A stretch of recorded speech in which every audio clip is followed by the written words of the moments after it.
The market is more demanding than ever. Deadlines are tighter. Budgets are thinner. Expectations are higher. This is not the era of task managers. This is the era of project leaders. Strategy means nothing without execution, and execution collapses without leadership. So the question is not whether projects matter. The question is whether you're equipped to lead them. Welcome to Project Management Masterclass, where we sharpen the mindset, frameworks, and discipline required to turn strategy into measurable results.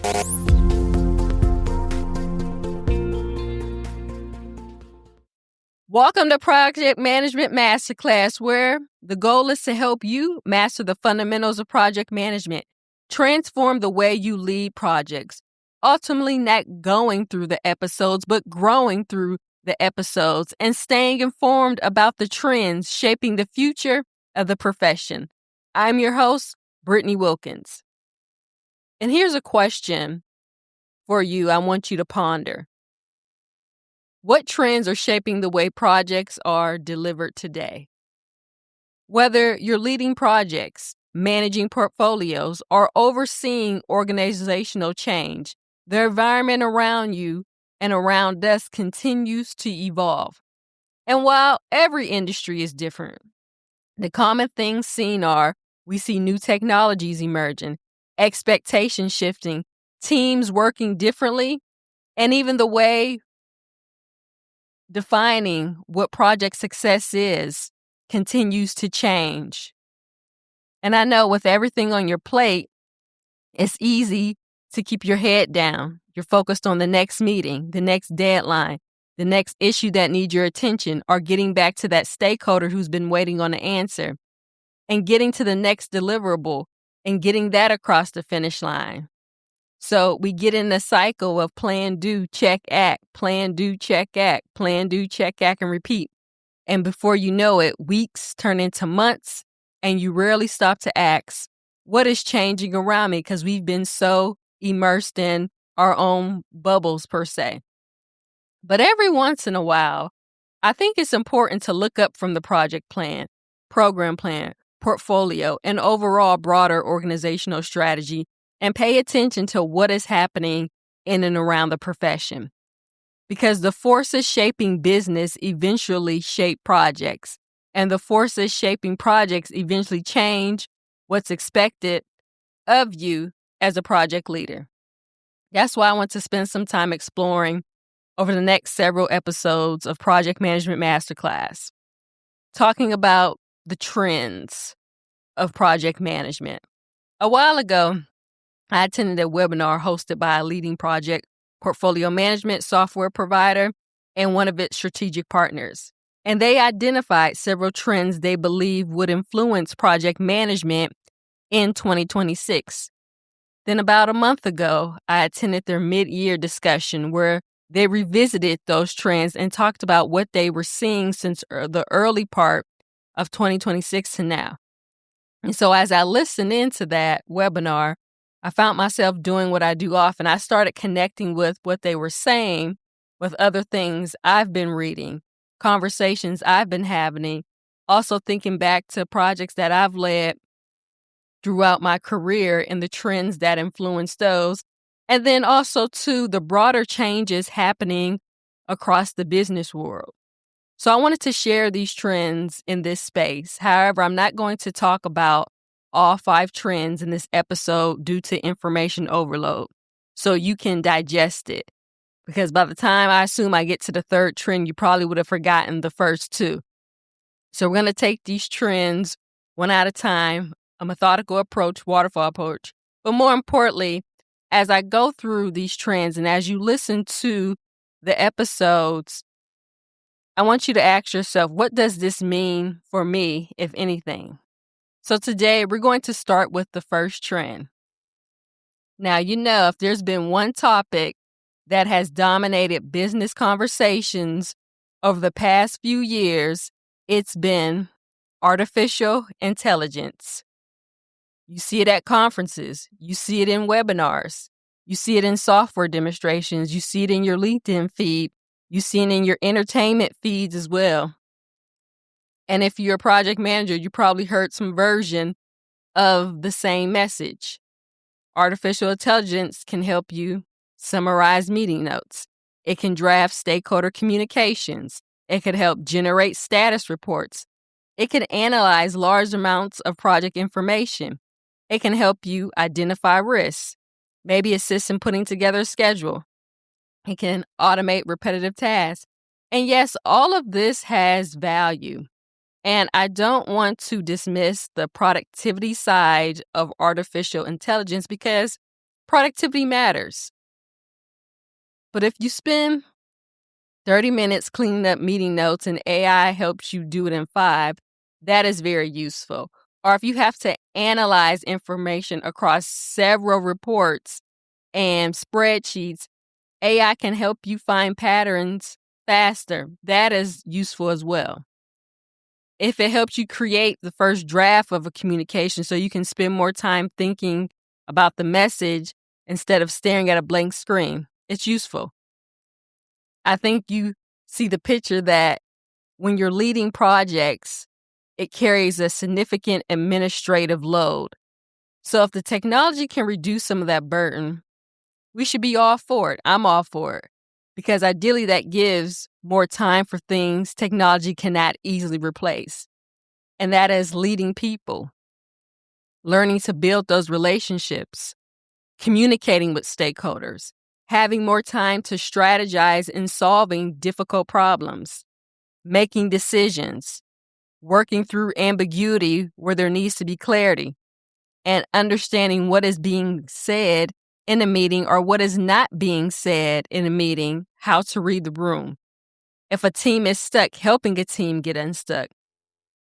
All these things still matter. But here's where this trend became more interesting to me. As I viewed and looked at the webinar material, the trend wasn't called the productivity of AI. It was about the value of AI. And that word value really changes the conversation because productivity is one form of value, but it isn't the only one. So instead of asking, how can AI make me more productive as I lead within my organization, I think we need to start asking a much bigger question, kind of elevate the question or thinking. Why is my organization investing in artificial intelligence in the first place? And that's when we begin to move from thinking just about the tactical things to thinking more strategically. How I see it is just my personal opinion that artificial intelligence is not the strategy. And I'll say that again for the listeners in the back. Artificial intelligence is not the strategy. I see it as it is a capability organizations are investing in because they believe it can help them execute their strategy more effectively. And there's a difference. I mean, think about what executive leadership teams are responsible for. They're trying to grow revenue, maybe control costs, improve margins, increase productivity, and create better customer experiences, become more customer-centric, innovate faster, protect that market position they work so hard to gain, create new blue oceans, enter into new markets, develop new products, build resilience, allocate capital, develop talent. The list could go on. And artificial intelligence can potentially influence every one of these conversations. So when an organization announces a major AI initiative, the most important question isn't necessarily what AI platform are we using. I think the question becomes, what are we trying to accomplish as a business? And the question matters for project managers because every project should exist for a reason. Somewhere, somehow, the project you're managing should connect to an organizational objective. And AI projects are no different. So if your organization is investing in millions of dollars or in some cases billions into artificial intelligence, I think you should be asking some key questions. What strategic objective is the initiative supporting? Are we working to reduce operating costs? Are we trying to increase sales? Are we trying to improve customer retention? Are we trying to reduce product development cycle time? Are we trying to improve quality? Are we trying to create an entirely new business model? Because once you know the answer, the project looks different. You're not just deploying software, you're building capability, you're executing a strategy that ties back to a lot of those open-ended questions. And that distinction affects the decisions you make throughout the project. And that could be what is getting prioritized, what is getting measured, who needs to be involved, what risks matter, and what success actually looks like. A project could technically launch an AI solution on time, on budget, and still fail if it doesn't create the business outcome the organization invested in it to achieve.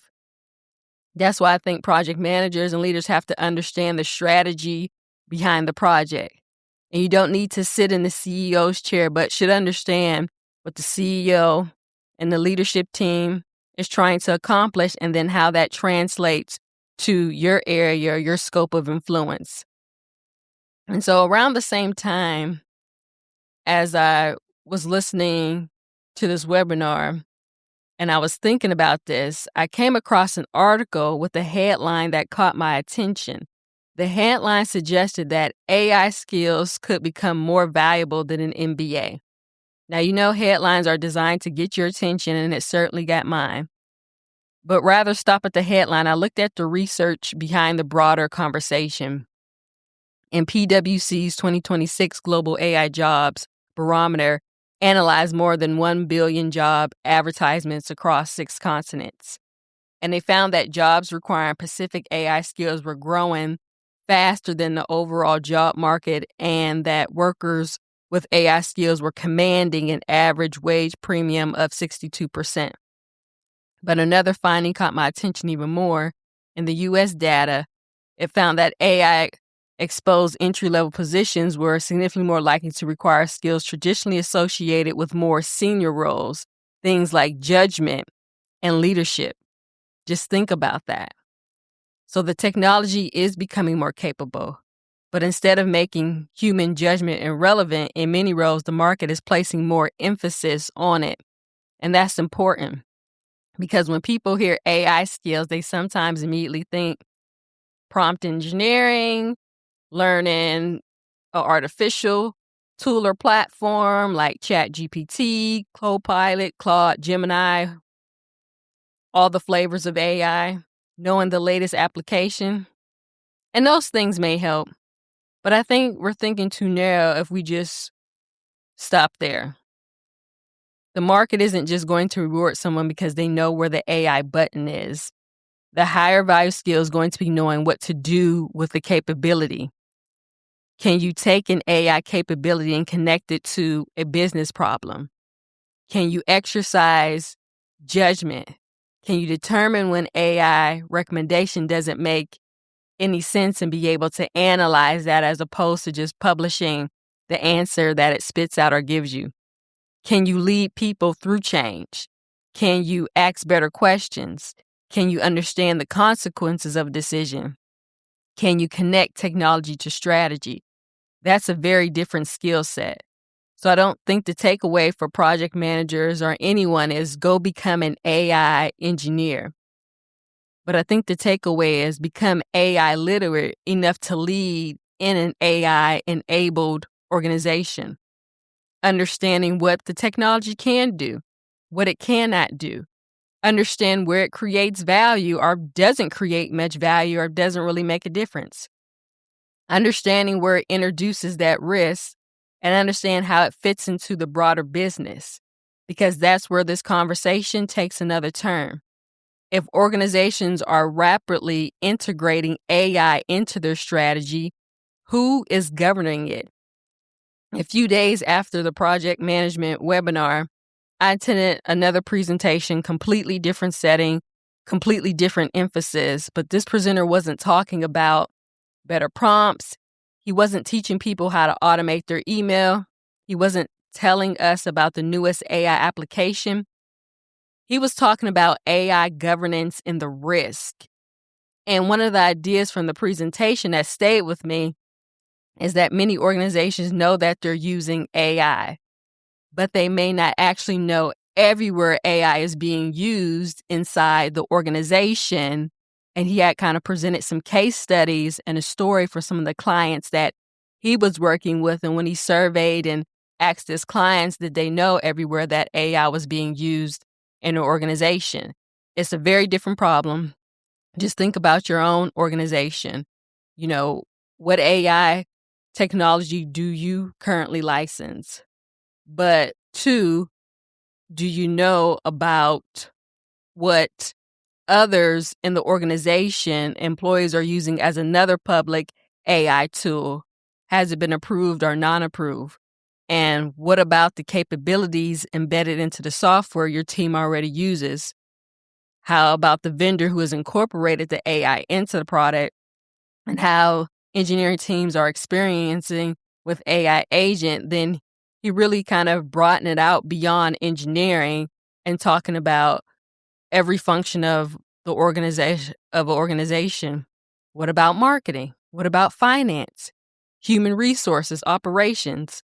Because AI can spread through an organization faster than the governance structures can catch up. That's what was kind of the emphasis, the point of his presentation. And one of the ideas presented was straightforward, is that to build an inventory, understand where AI touches the business, understand what those systems can access, understand who owns them, understand what risks they introduce, then decide what level of risk the organization is prepared to accept. And there was one statement in the presentation that I wrote down because it applies far beyond AI. Accepted risk is fine, but unseen risk is what gets you. And I think that's not just an AI lesson, it's a project management lesson. Think about your risk cube, risk register, RAID log, whatever you use to track risks. The reason, we identify risks isn't because we believe that we can eliminate every single risk from a project. Quite impossible. There's always going to be some type of risk, but the purpose really is visibility and identifying the risks, assessing it, and determine the likelihood and impact. You decide, and the team decides how you're going to respond. Maybe the risk gets mitigated. Maybe you transfer it. Maybe you avoid it. Maybe you accept it. But at least somebody knows it exists. Unseen risk is different. You can't manage what you don't know is happening. And that is why I think governance is going to become a much bigger part of the AI conversation. It is becoming a much bigger part of the AI conversation, and asking the questions and continuing to have questions about who owns AI governance, who determines which applications are approved, what data can employees put into those systems, what information should never leave the organization, who's monitoring compliance, who determines whether an AI model is appropriate for a particular decision, what happens when AI produces inaccurate information, what happens when an employee relies on AI-generated information without validating it, who's accountable, where does legal enter the conversation, where does IT enter, cybersecurity, HR, operations, the PMO, executive leadership. Ideally, I think it was assumed, and from the presentation I listened to on mapping your AI risks, that he said as he surveyed clients and stuff, they thought the vast of responsibility lied within the IT departments. But as you look at these are not just technical questions. They are organizational design questions. They are decision right questions. They are accountability and governance questions. And I think that's one thing you have to understand, the governance, or at least we should. Again, who's making that decision? Who needs to be consulted? Who's on the risk? What is the escalation path? What are the boundaries? What does success look like? AI changes the technology, but it does not eliminate the need for fundamentals. If anything, it makes them more important. But here's another thing. Here's another reason I want you to think about AI beyond productivity. If you listen to the previous episode of Project Management Masterclass where I talked about Scope 2 emissions, and how the industry landscape is changing. And at first glance, Scope 2 emissions and artificial intelligence sound like two completely unrelated topics. But if you take another look or go a little bit deeper, AI doesn't exist in the cloud in some magical, invisible place or these buildings. There is a physical infrastructure underneath it all. The data center, the servers, cooling systems, power generation, transmission, substations, the list goes on. So an entire physical system supports the digital capability. And the rapid expansion of AI is contributing to growing electricity demand from data centers. So now if you think from a perspective of corporate strategy, an organization may have one strategic objective that says, accelerate the adoption of artificial intelligence. And at the same time, another strategic objective may be reduce greenhouse gas emissions. Both are legitimate priorities. They both create value, and yet the execution of one may create new challenges for the other. So that's where strategic execution becomes a bit more complicated, because organizations don't execute one objective at a time in isolation. They may have dozens of strategic initiatives interacting. They do have dozens. I mean, you have AI, sustainability, cybersecurity, digital transformation. You have the focus on the people, the talent, the growth, operational efficiency, and the capital projects and investments. And somebody has to connect the dots. And that's one of the reasons I keep pushing project managers to look beyond their individual projects to really look and see that your project sits inside a system, and decisions made in one part of the system can create consequences somewhere else. So if you're managing an AI initiative, don't just ask, what does the software do? Ask more, some thought-provoking questions. What business strategy does it support? What infrastructure does it depend on? What risk does it create? And what other strategic objectives could affect it, and who's governing it? And how we know whether it created value. And these questions elevate you from managing activity to really understanding execution. So I don't want you to finish this episode thinking you need to run out and become an AI expert overnight and map the entire business. No, that's not the message. I just would start with 5 questions. So the next time artificial intelligence enters a conversation around one of your projects, ask yourself, what business problem are we actually trying to solve? Not where can we insert AI? What problem exists? Start there. What the problem exists? Start there. Number 2, how does this initiative support organizational strategy?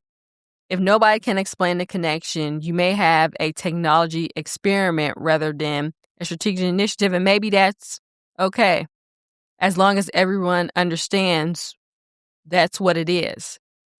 Question number 3, how are we defining value? Are we saving time? Is revenue being generated? Is cost being avoided? Is it helping with customer satisfaction, quality, cycle time, risk reduction? If you can't prove ROI, if nobody defined what value that it would bring in the first place. Question number 4, what new risk does this capability introduce? Again, goes back to the discussion I said moments ago, thinking about the data, security, accuracy, bias, dependency, governance, compliance. Don't wait until implementation to ask if you're currently considering a new AI tool or currently evaluating the AI tools you have now. And really, who owns the decisions? Who has the authority? Do we have an official AI governance board who approves the use cases and helps to map out who owns the outcome, who's accepting the risk, who shuts it down if something goes wrong? Where does all that belong? That is governance, and governance should not be an afterthought. So when I started thinking about this trend, I thought the story was straightforward, that AI was changing project management. And yes, it is. It can definitely make you faster. It can automate administrative work. It can help analyze information. It can change how projects are planned and delivered. But the more I thought about it, the more I realized that's only on the surface. The bigger story is that artificial intelligence forcing organizations to rethink how they execute strategy. where they invest, what capabilities they build, how they structure work, what skills they value, how they manage risks, how they govern technology, and how they define value. And that's why I think the conversation for project managers has to mature beyond what prompt should I use, but how does this capability, again, help my organization execute strategy, and what needs to be true for us to realize that value responsibly. Again, as I stated, artificial intelligence isn't a strategy. It really is a capability organizations are investing in to execute strategy more effectively. That's how I see it. And I think the project managers who become valuable in this next era won't simply be the ones who know how to use AI, but they'll be the ones who understand the connection between AI, strategy, governance, risk, people, and execution, because that is project leadership. Well, until next time, friends and project leaders, continue mastering the fundamentals, continue transforming the way you lead projects, and stay curious about what is shaping the future of the profession. This has been another episode of Project Management Masterclass. Execution separates professionals from leaders. Stay disciplined, stay intentional, stay sharp. This is Project Management Masterclass.